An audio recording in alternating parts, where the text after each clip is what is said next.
Hello everyone. Just checking the stream status here before we go live at 7 o'clock Central Time, so about 1 minute away.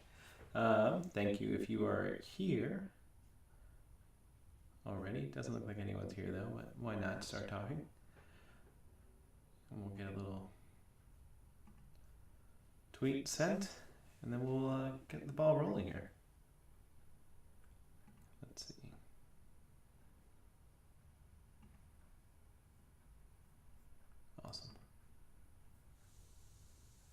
Awesome. Wait for a few folks to show up. And I'm technically early, so no rush, no worries. We're all doing good. All good here.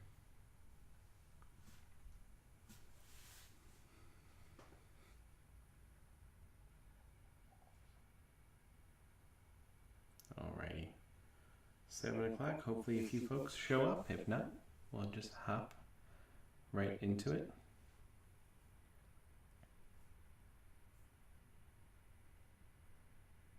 Echoing a bit. Let's see here. I wonder if I can open that door. That's gonna thank you. Let me try and fix that.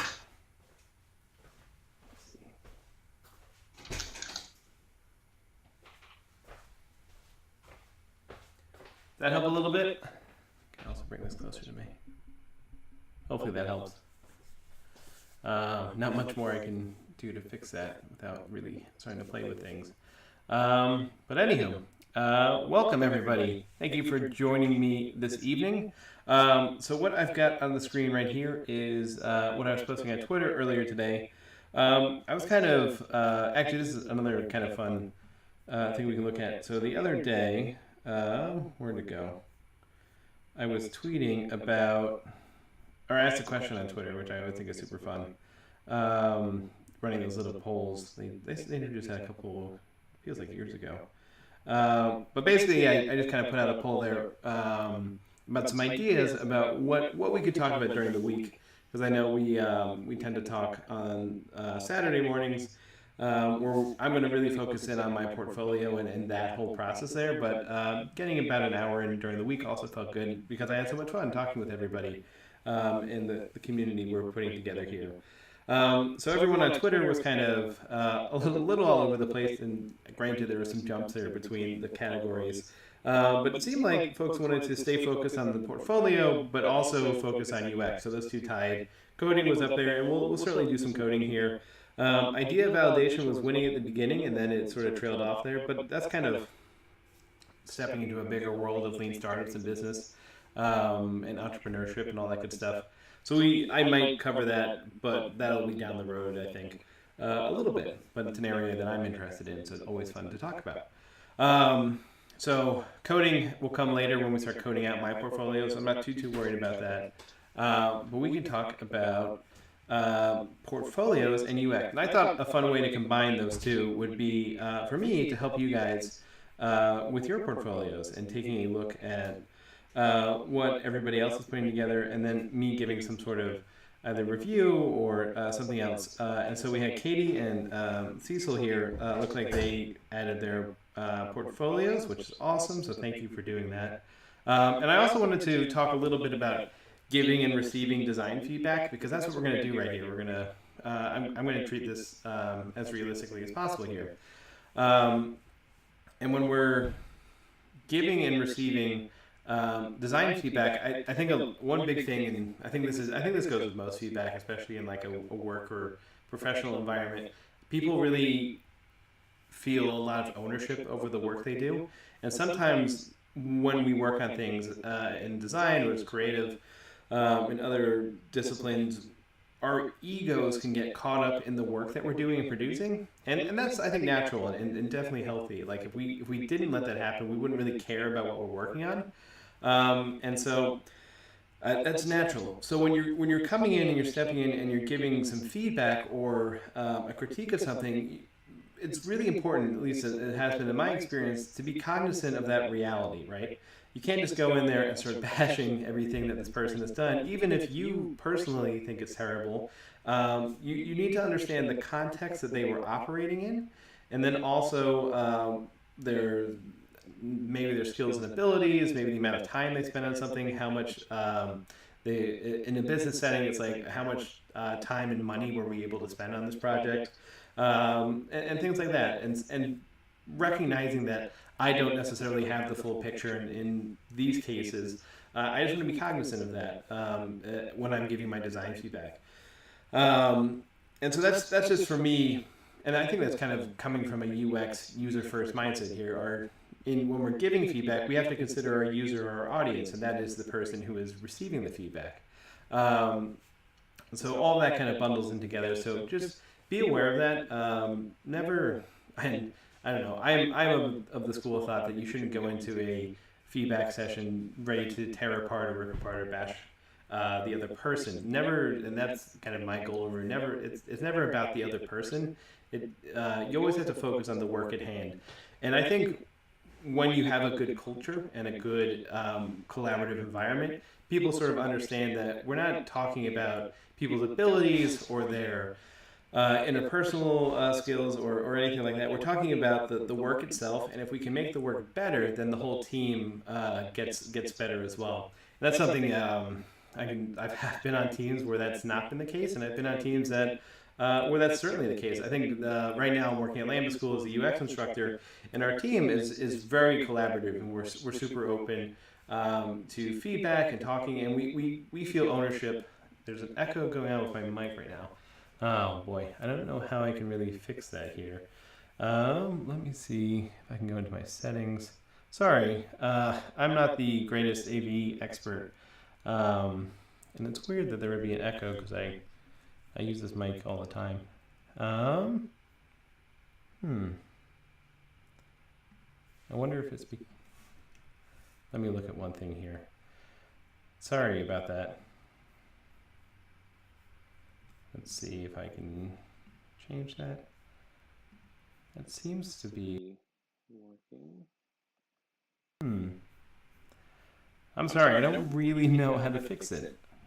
And it's also hard for me because I'm not getting the feedback, so I don't hear what's going on there at all. If I talk quieter, does that help? If I get a little closer and talk quieter, is that fixing it a little bit? I'm wondering if it's the room and not the microphone. Because I have the door closed in here this evening. Computer audio on or headphones? It should be on my headphones. Let me double check here. Thank you everyone for bearing with me as I troubleshoot this. Let's see here. I'm gonna move that up here.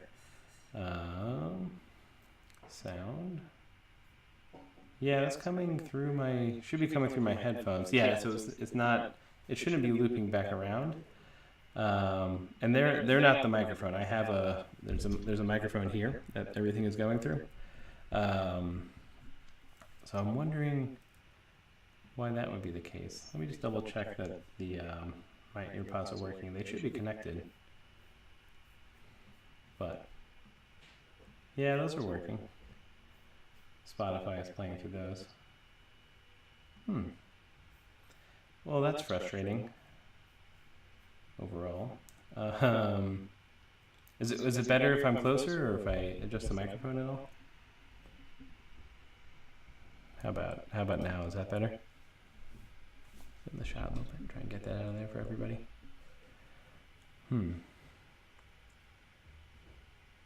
So let's see. Just so everyone knows, I've got the microphone that should be doing input. All the output should be going to the AirPods. And they're not overlapping, hopefully. I don't really see anything in my settings here that would have changed or made a difference. Well, anywho, I'm going to press on forward. I'll try and be a little quieter. Hopefully that doesn't have as much of an echo, or less like I'm shouting in this room because I'm wondering if the room is the issue. So anyway. A little bit weird, not too bad. Okay, great. Thanks, I appreciate that. I can't hear it, so I don't know exactly what's going on. But anyway, what was I saying? So I was talking about giving design feedback and how it's when we're giving the feedback, and when you're on a collaborative team. Cool, yeah. It probably could be fixed. If anyone is a pro at this and knows more than me, love to hear whatever suggestions you have. I am not the best AV person. I stick to code and UX. This is not my forte, but I will definitely be doing some Google searches tonight, try and figure out if I can get this sorted out for next time. Which is weird because it wasn't happening last time, so I wonder what could have changed. Or at least didn't happen to my knowledge. So anyway, what was the thing? So the collaborative teams, you focus on the work, and it's kind of like your individual ego is supplanted by the ego of the team and the ego of the company, where you're all so invested in the work you're doing and how it drives results for the company and your team as a whole entity, that you don't care so much about your own design decisions, or as long as you're making changes and improvements that directly impact the overall results. So when I'm trying to give feedback, I try to come from that place. I try not to say something like, I think this, obviously I don't say I think this is terrible. Oh, thank you for the follow there. I don't know why that's not in the right spot there. Oh boy, all sorts of technical issues tonight. Let's see if I can move that around. That looks better. Oh, I wonder if that's related to that. Anyway, I will sort all these issues out. Still new. This is my second Twitch stream here, so we're figuring it out as we go. We'll learn by doing. But yes, like I was saying, I wouldn't say something like, I think this is terrible. I might say, like, here are 3 things that I would change in order to generate this result, and here's why. And the why could either be my own professional experience, so that's kind of like in UX, we kind of talk about doing a heuristic analysis, and that's more of like the expert opinion. And there are a checklist of heuristics you can look through. I think the Nielsen-Norman group has a good list of those. So Nielsen-Norman group, for those who are unfamiliar, is one of the big, the 10 years, they're like one of the really big blogs and sort of leaders in UX. I forget who it was. I think Norman was, that Niels and Norman are 2 different individuals. I think Norman was part of Apple. He kind of pioneered Apple's UX in the 90s. And so there are heuristics that you can kind of go down this checklist and analyze the design and see if it is helping with these. After you've been doing UX for a while, though, you pick up on certain patterns that are helpful and some that are less helpful, and based on your own research and your own experiences interacting with users.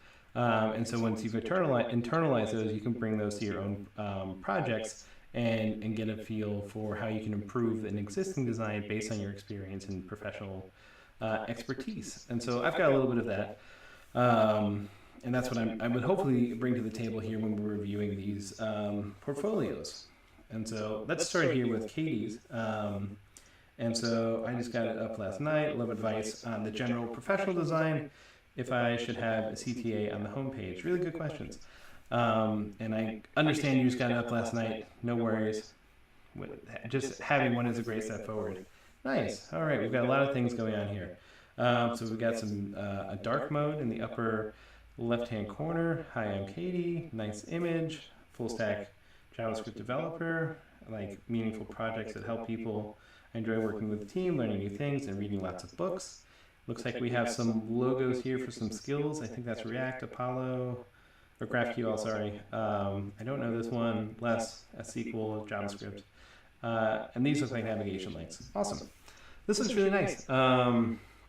Really great. I don't know if this is your first portfolio or not, and hopefully you're on in the chat there. You can hop in if you want to provide some more context, because I'm operating from a place of ignorance. I don't know your full context and your design direction or anything like that. But I'll just kind of talk about the things that I see here. Dark mode, light mode, that's really cool. That's a fun feature, for sure. So a couple of things here. I think the overall presentation is nice of who you are. I think the text hierarchy overall could use Purple Symbols Redux. Awesome. Oh, first portfolio. Awesome. Congrats. This is awesome. Thank you for that. I'm a Vue.js. I'm wearing the Vue.js shirt tonight, so I know Vue, so I know Vuex and all that stuff. I don't know React as well. I can figure it out, but I don't know the logos. So the text hierarchy, I think, could use a little bit of work. And you're presenting yourself as Katy, which makes sense. And then I'm a full stack JavaScript developer, and that's sort of your tagline. But it's getting lost with the text you have below it because of the same size, same weight, same overall aesthetic. And that's kind of like your most important piece of information on the page right now, apart from introducing yourself, which I think you're doing well with your Hi, I'm Katy. So maybe increasing the weight of that and increasing the size, making that a little bit smaller than Hi, I'm Katy, but larger than I like meaningful projects, and your kind of about section, that would increase the text hierarchy and the contrast between all those and draw the user's attention to that a little bit more. So I think that would certainly help a lot. And then I like meaningful projects that help people. Like, I think that is a really nice statement. It's a nice combination of what you're attempting to bring value to, and also a little bit of personality about yourself and what you enjoy doing. And short and sweet. And with your first portfolio, it doesn't need to be more complicated than that as you're building up your brand and really discovering a little bit more about yourself and who you are. And definitely in my next stream, I want to talk about that a lot more and coming up with statements like that. So text hierarchy. So let's play with it. Let's hop into DevTools. Let's see if we can do this on the fly a little bit. For those of you who are designers who are unfamiliar with DevTools, this is how we can manipulate the code on the page. Oh, thank you for the follow there. Zonkbot, I think I'm saying that right. I like everyone's usernames on here. But sorry, for the designers in the crowd who don't know what DevTools are yet, this is how we can manipulate the code that's on the page. Looks like you're still console logging your dark mode when you hit the toggle there, so just something to consider getting rid of, because I know when I look at portfolios, I will often look in the code to see if there's a little message. So that's just kind of a fun thing I think other developers will do. So let's see if we can tweak this a little bit. So if I select this element here, let's see if we can bump this up. Maybe not that much, but maybe we'll make it like 24 pixels. And all of a sudden, it just stands out relative to the rest of the text here, and it kind of naturally flows. So you're establishing a text hierarchy that just works with the rest of your design, and also like the content goals you have here. And this is me coming from a place like assuming that's your tagline or your unique value proposition about the most important information you want somebody leaving the site to remember about you. So it should just be that have more primacy or more focus within the overall design. So that was something I would do. I'd also consider aligning everything to the left. So let's see here. Let's see if I can do start. Maybe I got the wrong one there. Ooh, it's been a second. Sorry, everybody. Let's see. Yeah. I see what's going on here. So I get why you didn't want to add this little border, because it looks like it's on the paragraph, which is cool. Yeah, so like that. And then the width, 100%. Was there a... How is that? Oh, there's padding on this. So that'll go like that, maybe something like that. And then we can bring those borders back on the primary div, because I like what you were doing with that as a way to add a little personality there. And then we can add a little padding here. And I think you had 5 pixels before. Maybe something like that. You can obviously tweak it to make it more, like if we bring that up, ooh, that just changed. And I wonder why that, oh, probably because of the specificity. Yeah, that's what's going on there. So that's changing because of that. I like how you're kind of framing it there with the dividers. It's kind of a nice visual element. I liked what you were doing, keeping it kind of set up down here. But as you can see, if we got rid of those, just to kind of look at see how the text stands on its own. The reason I left aligned it instead of centered aligned it is because people, when we're trying to establish a text hierarchy like this, we, in at least Western cultures, tend to read left to right, and so this is what people are comfortable and most familiar with. And that's not a great reason unless you have unless you have a good reason to break it. But with longer chunks of text, and this is starting to become a longer chunk of text, you've kind of got a header and some body content. The left alignment is useful because when we're reading the line, we always try to come back to the left alignment, and when it's all here and left aligned and really nice like that, we don't have to think about refinding the beginning of each line. Whereas if we center align something, let's see if I can do this for everything here. I guess I need to do text line like that. So now all of a sudden we can't. Our eyes have to work a little bit harder. Our brain has to process a little bit more to refine the line. We don't have this natural guideline that the left-hand column provides. So that's typically why we want to left align items within our when we're using a lot of text like this. And maybe we can, let's see, the width is 90, so if we bring that down, make it a little bit more centered. I don't know. You probably would have to play with that a little bit more to really get the alignment just right. But that's something I would consider doing. And then the overall composition and the layout of the page, I think is good. There's two little suggestions I would consider. Navigation is not typically at the bottom of the page unless you count like footer navigation. So what people are used to, and this is what we kind of call external consistency in the world of UX. There's the golden rule of the internet. That people spend more time on other people's websites than they spend on your website. So people get familiar with patterns out there. And one of the big patterns is obviously that navigation is at the top of the page. So if I go to Twitter, for instance, all my navigation is up here. That's just consistent across the board. And so that's why people put their navigation up top, is because users already know where that is. They don't have to relearn how your site is working. They just know, oh, okay, the top is where navigation goes. So I would consider that as well, putting that over here, and then maybe your name over here. I like the dark mode feature. I think it's a cool way to show off your JavaScript abilities, and like the icon change is nice. So I think that's a cool feature, and I see that more and more in a lot of sites these days. And it's just a nice way to kind of say, yeah, I know what I'm talking about when it comes to JavaScript as well. So that's something I think you could keep. I'm not sure I would put it in that like upper left-hand corner spot, because again, that comes to external consistency. So like your name, for instance, so if we go to my portfolio, just as an example, and even this Panda app that I use as my Google home screen, like their logo is here. If we go to Twitter, the home is here, but Twitter is in the nav, but you know you're on Twitter. So they can get away with it. My website, I've got the NB up here. It's just kind of an anchor for users. And it's again, that external consistency. People have become accustomed to having the logo or their anchor in the upper left-hand corner. And I call it the anchor because when people sort of begin to move through your site or your product, they're looking for that home button.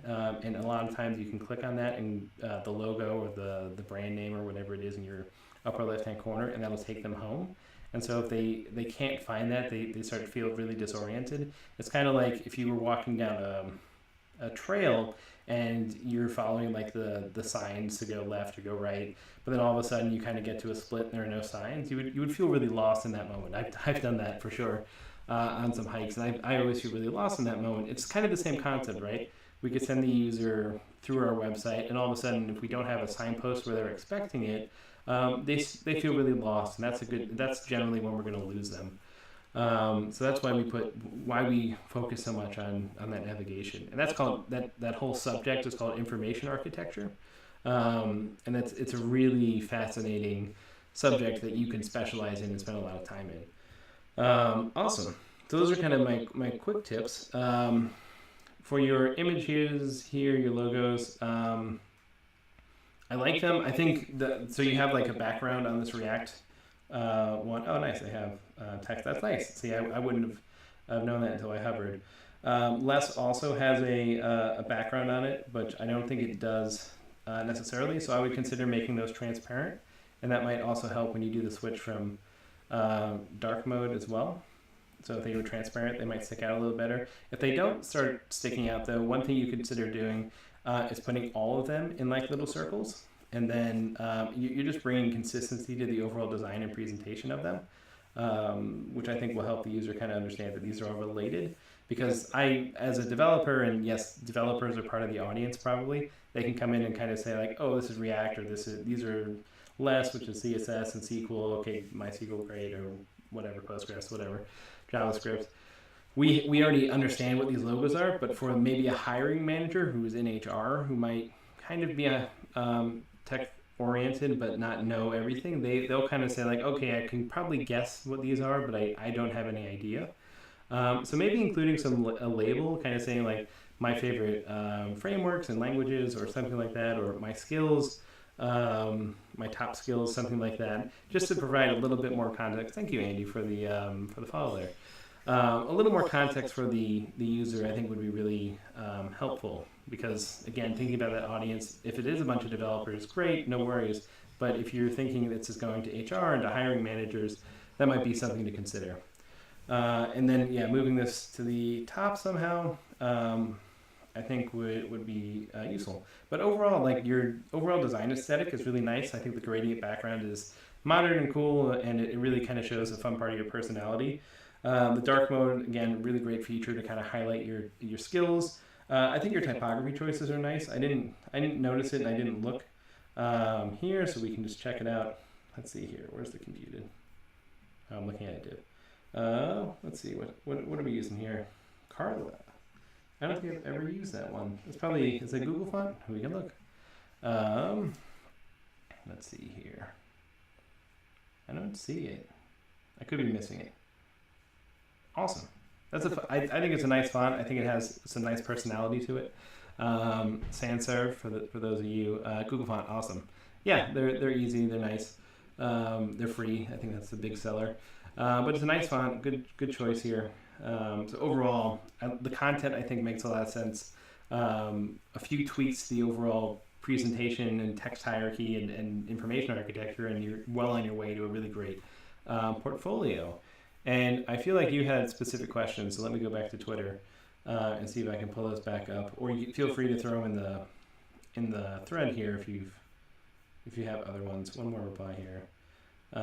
Yeah, totally. Like, it looks really nice. The dark mode I think is really nice. Oh, I haven't looked at the rest of it, so I should probably go and do that. And the CTA, I thought there was a question here. I'm kind of torn on CTAs in portfolios. I've seen a trend away from them. I think some of the examples we looked at last weekend, and just in the ones that I've seen lately, have less and less CTAs and call to actions for those who aren't in the loop, or like a button that gives the user a really strong direction. On like a product page, that's really important because we want the user to convert. Here, we do want the user to convert, and that's to hire or check you out a little bit more in your professional experience here. So I think increasing like the navigation's prominence, putting it at the top, will kind of implicitly increase like the call to action here, because of the external consistency.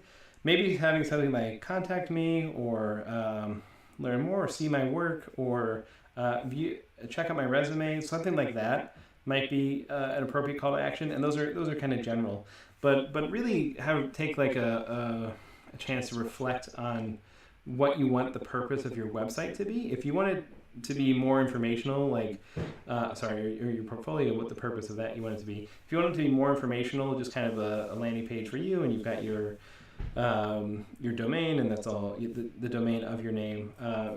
You probably don't need a CTA. If you're really going to be pushing this within your hiring search, though, I would kind of have something like check out my work, or contact me now, or some other way to highlight an action for a hiring manager or someone like that. So that would be kind of my general advice there. Nice, let's talk.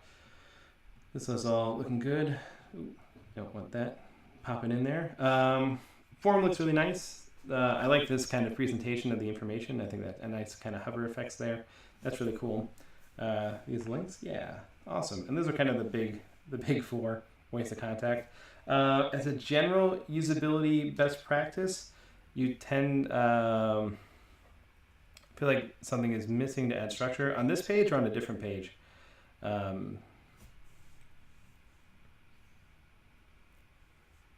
Maybe, and let me just keep talking about this while the chat is conversing here. This and the last page, yeah. So I'm I'm wondering if the navigation was up top, there would be more consistent structure with how we typically feel websites operate.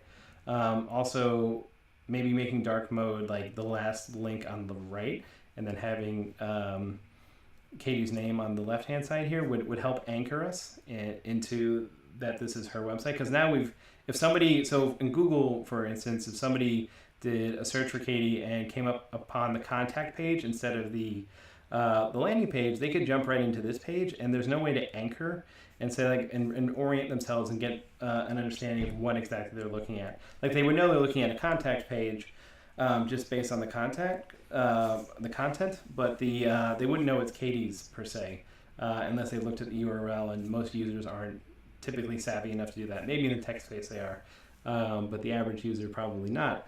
So having that's kind of like a good reason to have your brand be in that upper left-hand corner, because if you have a Google search result or something like that, the user can come into the page and get immediate feel for what they're looking at.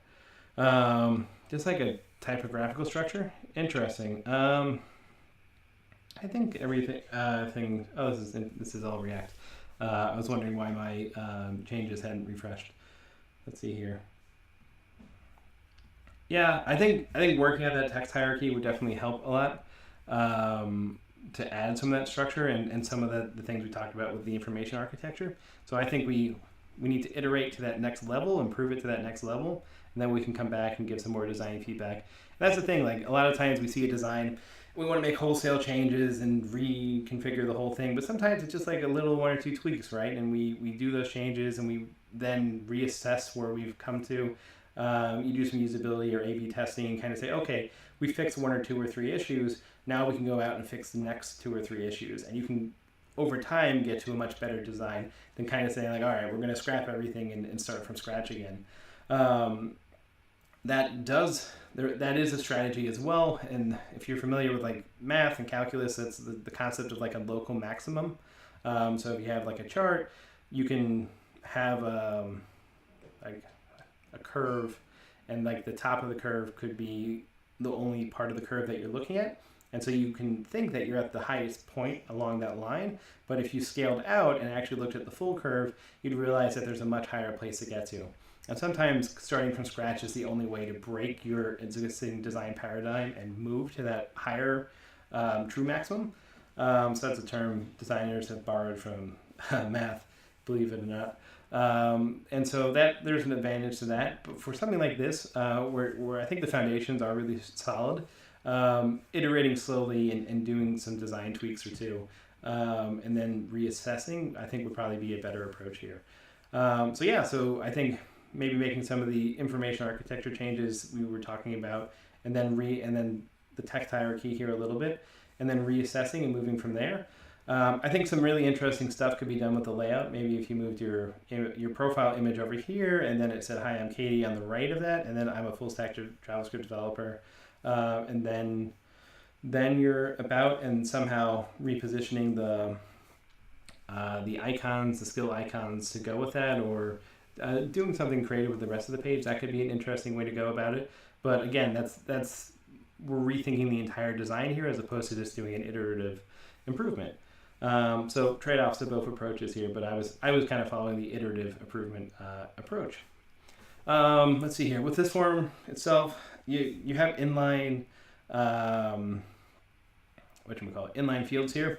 Nothing wrong with that per se. I know material design, that's kind of how they do it by default. As a usability general best practice, we like to use the labels instead of inline placeholders for the label. The reason being, if somebody is working on this form, they look away, they come back, and they need to reorient themselves. If you think of how small your short-term memory is, but you only hold like 3 to 5 things in it at a given time. So if they get distracted by something that overwhelms their short-term memory and they come back, they've probably forgotten what all those form fields were about when they reapproach your form. And so with labels, you can kind of say, oh, okay, that was my name, this is my email. With this input-based design, I'm assuming it's not the fancy one. Yeah. Like if I looked away and then came back, I'd be like, is that my name? Oh, thank you very much. Just for the recording later, the big fan of my AirPods and mustache, which thank you. I guess that's the look I'm going for. Yeah, so some grids. I think the lines work, but I would just have the label above it. And then the other advantage of that is you can use like your placeholder context to give examples, for instance. So you can have your, for example, like message, like what do you want to talk about? Could be the placeholder then, and it's just more personal. Thank you, Elliot Judd, for the follow. The other thing I would consider on this page is making the submit button a solid color instead of an outline color, just to focus a little bit more on the call to action for this page and just draw the user's eye a little bit more. Using proper form elements is also good semantic HTML design. Yeah, it is technically more semantic as well.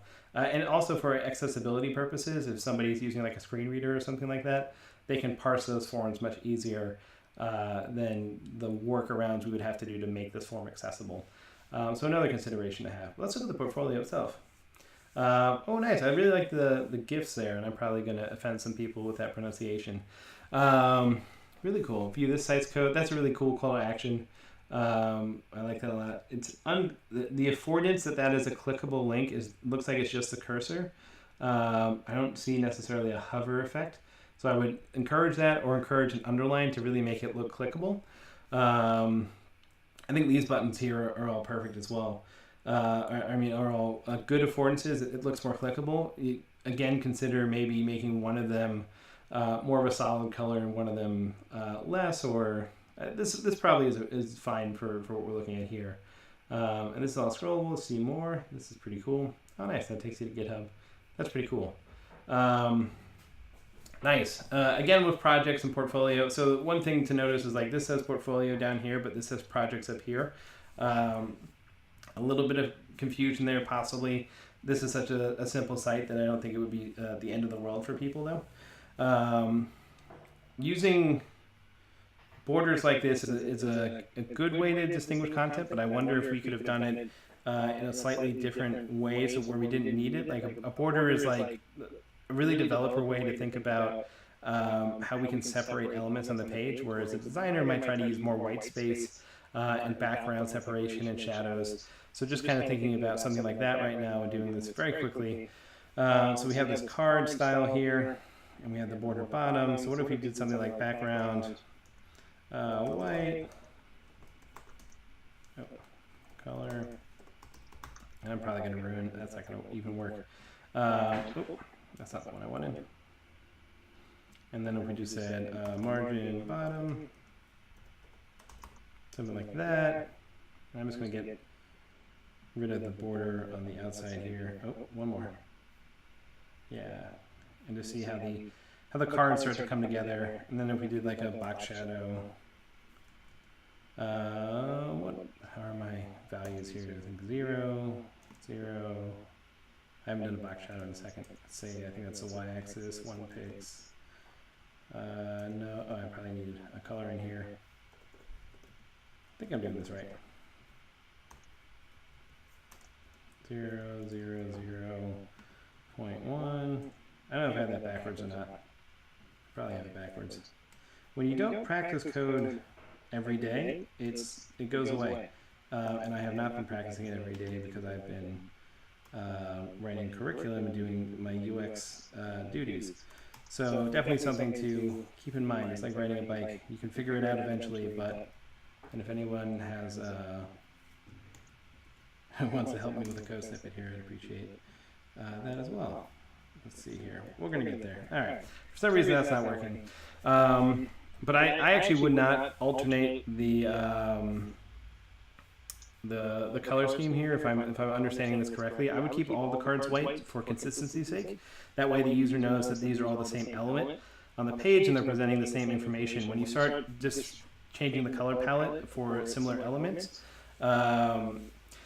it gets really confusing because then they have to think, is this something else or is this the same thing and they just change the color scheme? So like in tables, you can get away with sort of that horizontal line striping there because it's like really sure this is a table. But for something like this where it's a little more abstract, the user has to think about it for a second, it might be a little bit more confusing here.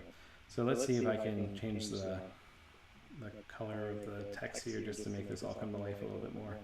Yeah, that'll work. And then we can do the same thing here. And then we've got one more section, 2 more sections, I don't know. Probably have to specify that. And we'll just say 0. We'll do the same thing over here. Yeah, when you practice code every day, it's still easy to forget. That's totally true as well. It's a tricky thing to master. Oh, this is interesting. As a general rule of thumb, you want to use buttons or A tags. You don't want to put an A tag inside of a button, just because it's whatchamacall. It's not semantic. I'm pretty sure it's not semantic. And sometimes I've tried to do this before and run into issues where it doesn't take the full width and clickable things. So that's part of it. How do I make this more obvious that it's scrollable? I wouldn't necessarily put an overflow on this. I think it looks fine if you just put everything on here. Oh, I see what's going on. So you have this 100% view port height, something like that. Yeah, I think you could get away with doing something like this, and it would work really nicely. And now well, I guess on this screen it's so hard to tell that it's scrollable, but the user would know to scroll the page generally. So that's an approach. Another thing to consider doing is, I wonder if I can undo those changes. Yeah, look at that. It's like the internet wants to cooperate with me today. Tag as a button using roles, I believe. You can. Yeah, you can. I think you can do that. Lesson agreement, use the GIF and library listed as your bounding box. Yeah, you could do something like that. That would also work as well. And really feel free to experiment. This is just general guidance here. I'm not trying to say this is the way you have to do this, but it's a way you could do it. And feel free to experiment with whatever you want to come up with. It's your portfolio. I'm just offering my advice here.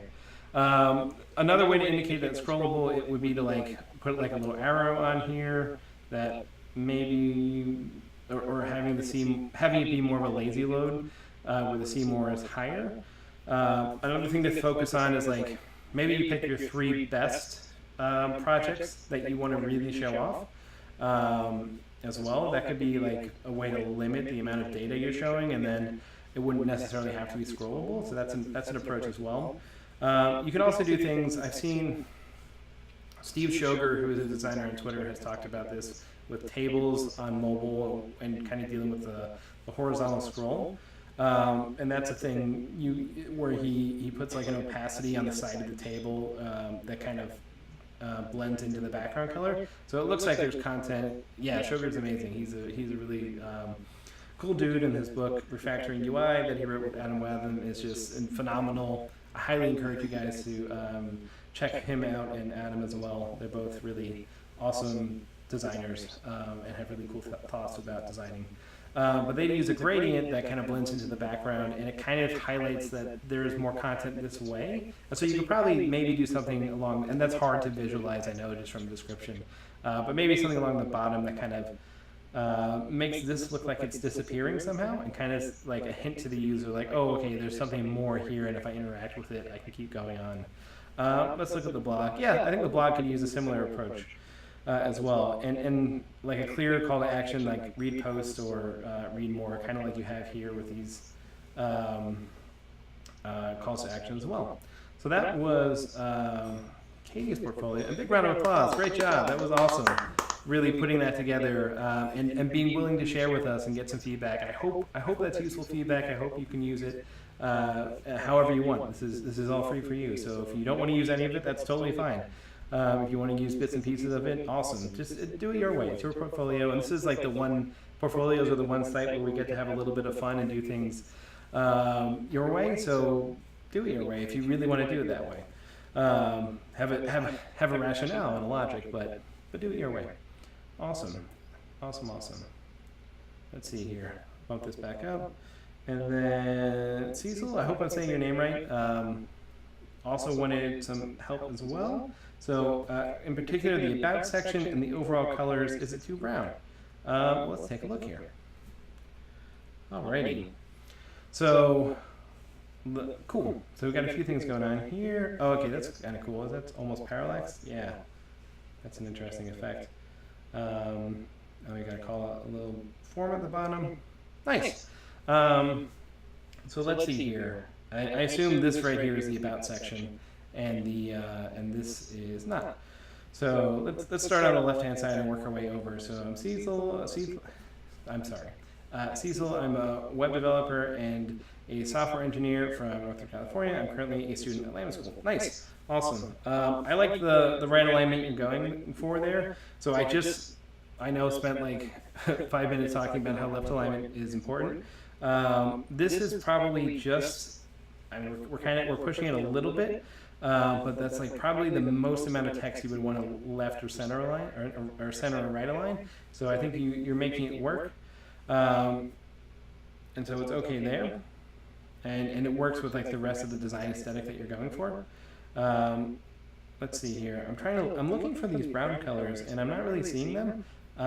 Maybe like this filter on here a little bit, but I'm not seeing tons of brown in here. Maybe these lighter colors are kind of a little brownish. I think it looks fine. The color palette looks really nice. Overall, so I don't really see any problems with the color palette. Possibly check your color contrast on this. So if you ever want to do that, there's like tons of them. Contrast, yeah, checker. You just type that into Google. I think this one's probably fine. accessiblecolors.com. Yeah, I've done this one before.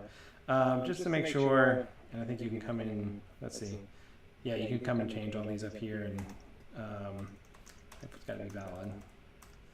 And they'll tell you if you're passing the contrast ratio, and that's for accessibility purposes. Some people can't see certain colors on top of one another, or have troubles with sort of really similar colors.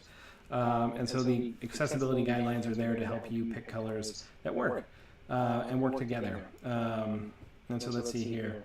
So it looks a little gray, so I would consider just testing that to make sure it's okay at that size and at that font weight and all that good stuff. So that, I think, would be one consideration here. The split look is interesting. One thing that is again, this is coming to text hierarchy.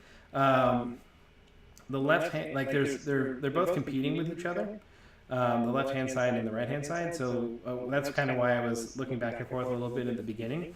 I wasn't quite sure what part of this to look at first. And so, So What About Me is the largest piece of text on the screen. It grabs your attention. Images also really grab people's attention. That's just, humans are inclined to, we're visual animals essentially. So we're driven by graphics and images. And so you've got 4 images here, and in particular, humans gravitate towards other humans because we're social creatures. So it was a fight between "So What About Me" and your face. So I went back and forth a few times trying to figure out where do I want to start. But I ended up starting on the left-hand side because that's, again, Western cultures. That's where I'm comfortable as a reader. So I started there and worked my way over. So there's a little bit of a competition there, it seems like, at least in my mind. That would be an interesting usability study or user test as well to see if that other people have the same reaction that I did. So either pick one that's going to be more important and then make it a lot larger, or kind of play with it and see if you can work on that. The other thing I'm kind of noticing is that I like the hover effects. They get lost really easily in this background. And so again, that kind of gets back to accessibility and color contrast. You probably want to make these much brighter relative to the background and relative to what they are now. Because like I can, like almost, I had to look for them. I didn't really catch it at first, and then I saw them.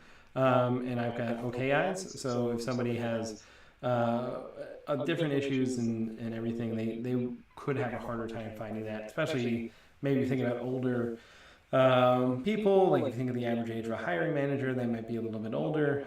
Senior folks tend to be older. Older. So again, keeping that in mind about who your audience is. So you were asking specifically for help with this about section here. So let me go through and read it. So I am devoted to making meaningful and genuine contributions to the lives of those who I encounter, and that reflects not only to who I am, but also the code that I write. That's my motto, and because of it, everything else that I do falls in that very line. I am passionate about the enrichment of people and their experiences when it comes to software that help in that regard. I'm an enthusiast at heart, curious by nature, and my passions carry into all aspects of my life because I bring it with me wherever I go. Nice.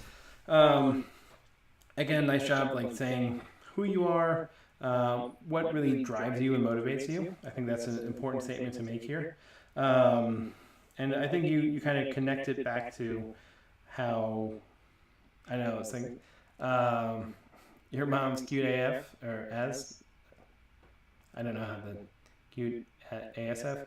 Thank you for the follow. I wanted to say AF there, but which is true, but I don't know if that's the what you were going for there. So anyway, what was I saying here? So it feels like it ties back to sort of a pitch for why you are a good person and certainly hireable. So great. I think you could.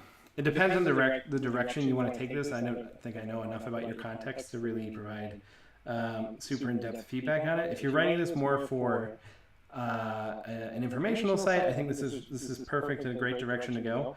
I think if you're writing this for more of a like to get hired kind of person, you probably want to talk a little bit more about the value you would bring to an organization. Like it's in here implicitly because you're talking about like your passions and how you are creating software that helps execute those passions. So it's implicit, but even making it really explicit, hitting someone over the back of the head with like this is me and this is what I'm bringing to the table and this is how I'm going to help someone who hires me. That's kind of what people are looking for. They don't want to have to work for their content. They want to kind of have it.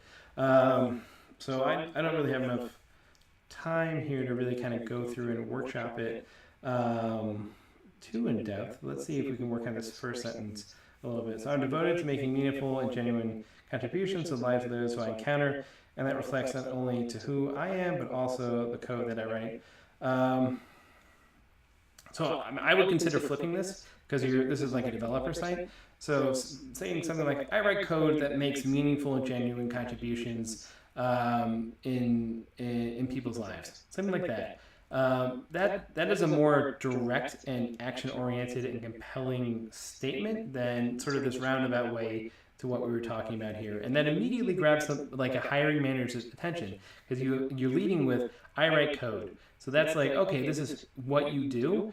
And then all of a sudden it's like, and this is where like my value system is coming in. And all of a sudden those are meshing together really nicely. So instead of, and it also like being concise and being to the point and being direct in your writing is an incredible skill to curate and goes, I think, a really long way in your overall success as a writer generally. So taking that longer sentence and maybe cutting it in half and being more direct and to the point. And I think, let me see if I can recreate. I write code that makes meaningful and genuine contributions in the lives of people who I encounter. And I think that it's a nice summary of who you are and what you're trying to communicate here with your original paragraph here. And so I would continue trying to morph the rest of this into language like that. That's more action-oriented, more direct to what somebody could be considering when they're thinking about hiring you as a software engineer. Alrighty, so let's look at some recent work here. I think there's a nice presentation here. You've got it limited to 4, which I think is a great amount of work to show. Nothing jumping out at me. You've got the text underlines here. I like the dotted effect that kind of is saying like, hey, these are clickable, but it's not the same old boring like just horizontal text underline. There's a little bit of a personality here.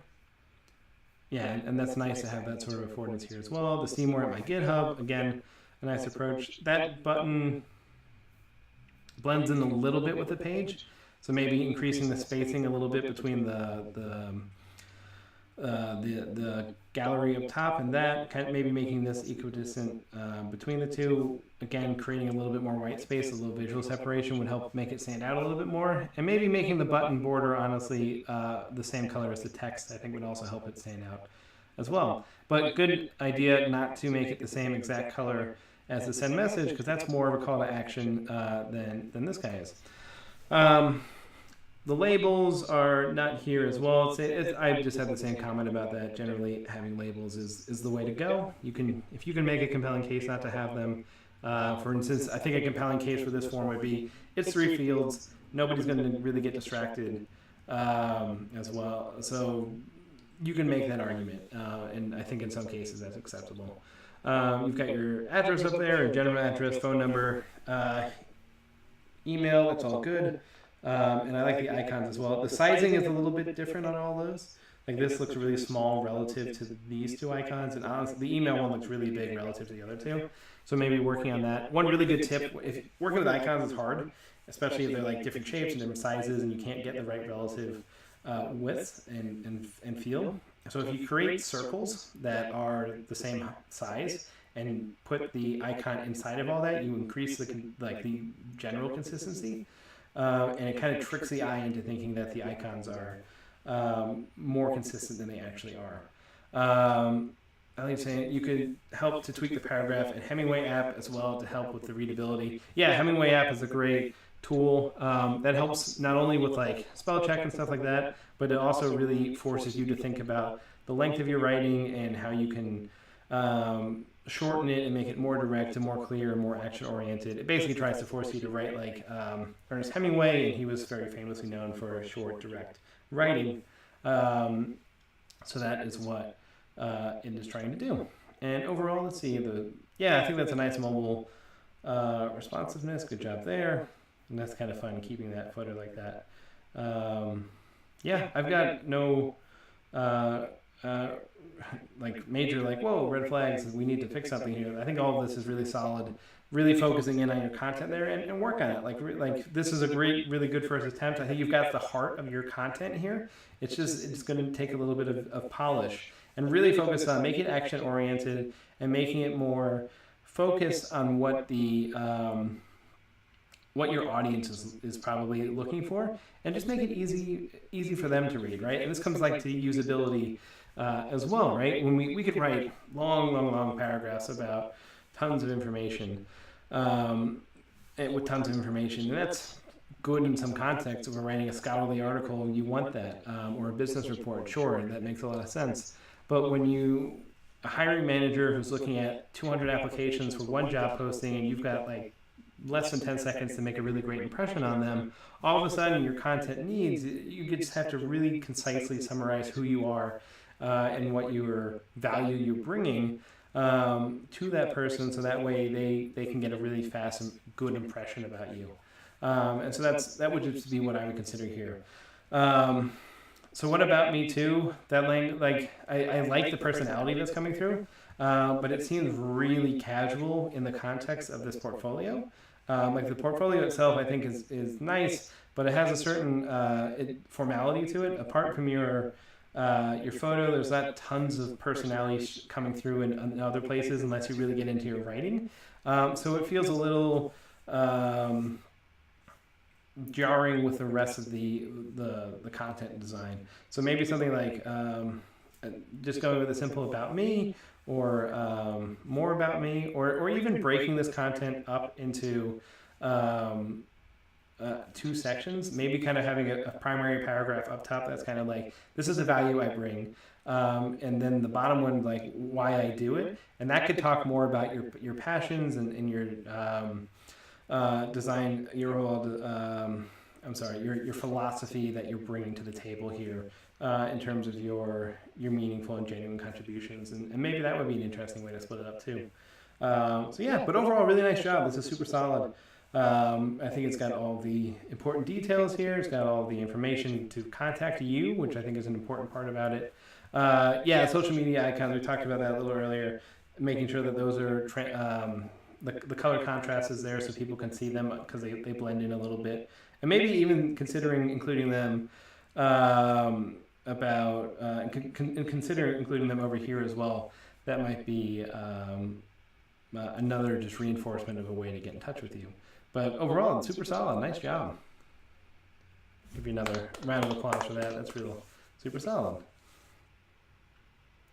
We talked about that, Elliot. No, I understand people are coming and going. This is your Wednesday night too, so I'm happy to kind of rehash things as we, I mean, not super in depth like we did originally, but just revisit things because I know people are coming and going. Awesome. Let me refresh this to make sure I didn't miss one. Doesn't look like it. Awesome. Well, thank you. And that's kind of our. Yeah, no worries. I know. I get. Kids are important, so spend time with them too. No worries. And I would love for you to spend time with me, but totally get where people are coming from here.